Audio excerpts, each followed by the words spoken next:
প্রণাম দিলাম। কেন? আগে জানতে হবে বাবা, এটা কলিযুগ।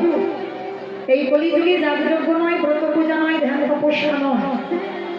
চৈতন্য মহাপ্রভু বললেন, কলির মানুষ যদি যাগযজ্ঞ না করে বাবা, তাতে অসুবিধা হবে না।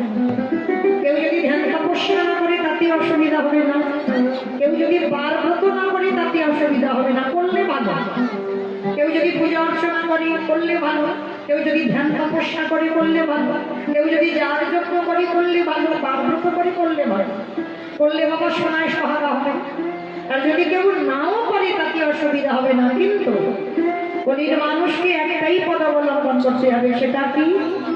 হরির নাম হরির নাম হরির নাম